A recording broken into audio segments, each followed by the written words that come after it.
अस्सलाम वालेकुम सज्जनों बेलियो तो मित्रों ਤੁਹਾਡਾ ਕੀ ਹਾਲ ਚਾਲ ਹੈ। ਉਮੀਦ ਹੈ ਸਾਰੇ ਠੀਕ ਠਾਕ ਹੋਣਗੇ, ਵਧੀਆ ਹੋਣਗੇ। ਲਹਿੰਦੇ ਪੰਜਾਬ ਤੇ ਚੜ੍ਹਦੇ ਪੰਜਾਬ ਮਾਸ਼ਾਅੱਲਾ। ਤੇ ਸਵੇਰ ਦਾ ਟਾਈਮ ਹੈਗਾ ਜਨਾਬ। ਟਾਈਮ ਇਸ ਟਾਈਮ ਵੱਜ ਚੁੱਕੇ ਨੇ 9:30 ਪਾਕਿਸਤਾਨੀ ਟਾਈਮ ਦੇ ਮੁਤਾਬਕ। ਤੇ ਅੱਜ ਡੇਟ ਹੈਗੀ ਆ 17 ਅਲਹਮਦੁਲਿਲਾ ਨਾਲ। ਤੇ ਤਕਰੀਬਨ ਜਿਹੜਾ ਇਨਸ਼ਾਅੱਲਾ 1 ਜਾਂ 2 ਦਿਨ ਬਾਅਦ ਜਿਹੜਾ ਅਲਹਮਦੁਲਿਲਾ ਜਿਹੜਾ ਰਮਜ਼ਾਨ ਆ ਰਿਹਾ। ਰਮਜ਼ਾਨ ਤੋਂ ਬਾਅਦ ਫਿਰ ਤੁਹਾਨੂੰ ਪਤਾ ਈਦ ਹੁੰਦੀ ਹੈ। ਲੇਕਿਨ ਈਦ ਉਹਦੀ ਹੁੰਦੀ ਹੈ ਜਿਹਨੇ ਰਮਜ਼ਾਨ ਦੇ ਵਿੱਚ ਰੋਜ਼ੇ ਰੱਖੇ ਹੋਣ, ਇਬਾਦਤ ਕੀਤੀ ਹੋਵੇ। ਤੇ ਅਲਹਮਦੁਲਿਲਾ ਰਹਿਮਤ ਭਰਾ ਜਿਹੜਾ ਮਹੀਨਾ ਨਾ ਉਹ ਸਟਾਰਟ ਹੋ ਰਿਹਾ ਹੈਗਾ ਅਲਹਮਦੁਲਿਲਾ।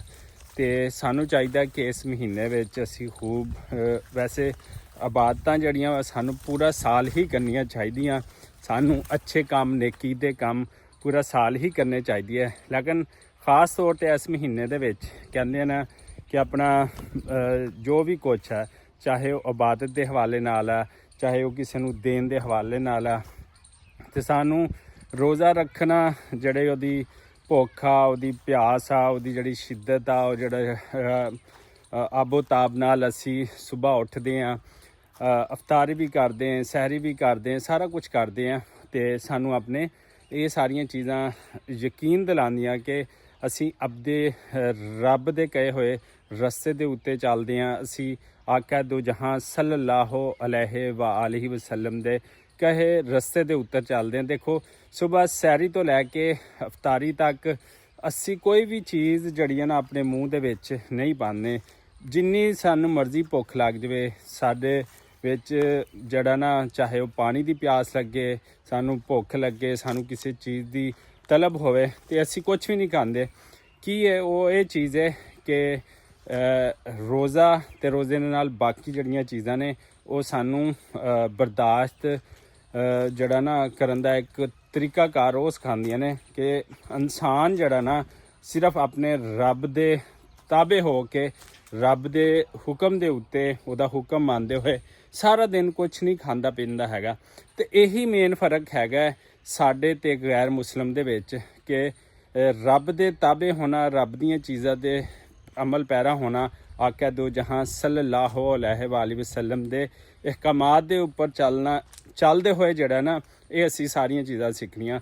ਤੇ ਮਾਸ਼ਾਅੱਲਾ ਰਹਿਮਤੋ ਭਰਾ ਮਹੀਨਾ ਜਿਹੜਾ ਆ ਰਿਹਾ ਹੈਗਾ, ਇਹਦੀ ਤਿਆਰੀ ਕਰ ਲਓ, ਪਕੜ ਲਓ।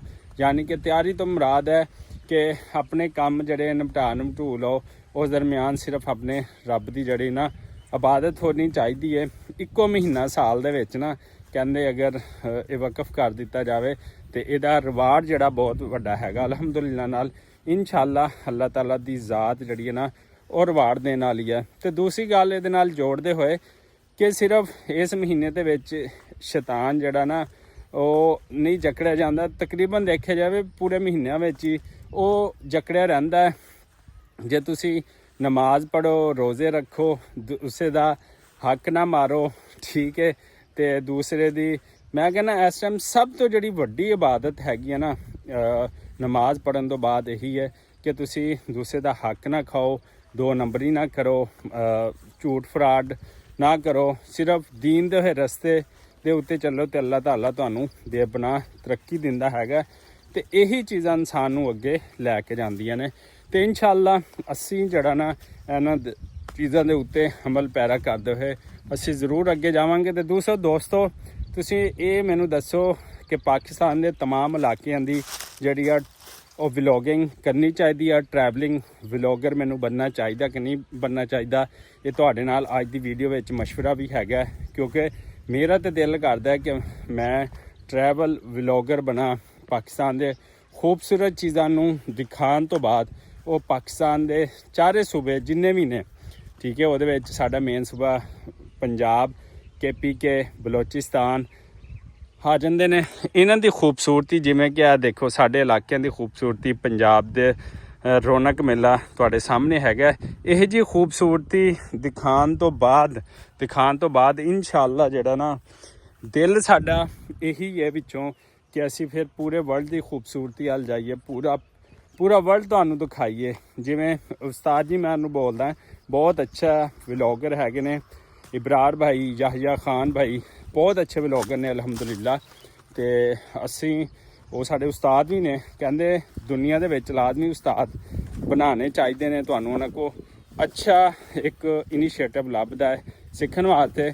ਸੋ ਅਸੀਂ ਇਨਸ਼ਾਅੱਲਾ ਟਰੈਵਲ ਵਲੋਗਰ ਜਿਹੜਾ ਨਾ ਉਹ ਬਣਨਾ ਚਾਹੁੰਦੇ ਹੈਗੇ ਆ। ਤੇ ਤੁਸੀਂ ਸਾਨੂੰ ਇਹ ਦੱਸੋ ਕਿ ਸਾਨੂੰ ਟਰੈਵਲ ਵਲੋਗਰ ਚਾਹੇ ਉਹ ਟ੍ਰੇਨ ਦੇ ਜ਼ਰੀਏ, ਬਾਏ ਬੱਸ, ਪੈਦਲ ਜਾਂ ਮੋਟੋ ਯਾਨੀ ਕਿ ਮੋਟਰ ਬਾਈਕ ਦੇ ਜ਼ਰੀਏ ਸਾਨੂੰ ਅਗਰ ਇਹ ਰਸਤਾ ਇਖਤਿਆਰ ਕਰਨਾ ਪਵੇ ਤੇ ਕੀ ਇਖਤਿਆਰ ਕਰਨਾ ਚਾਹੀਦਾ ਸਾਨੂੰ। ਤੇ ਸਾਡੇ ਲਈ ਦੁਆ ਕਰਨਾ ਔਰ ਇਹ ਸਾਡੇ ਨਏ ਮਿਸ਼ਨ ਦੇ ਵਿੱਚ ਤੁਸੀਂ ਸਾਡੇ ਨਾਲ ਸ਼ਾਮਲ ਰਹਿਣਾ ਹੈ। ਤੇ ਇਸੇ ਦੁਆ ਉਮੀਦ ਦੇ ਨਾਲ ਸਾਨੂੰ ਦਿਓ ਇਜਾਜ਼ਤ। ਅੱਲਾ ਨਿਗਹਿਬਾਨ।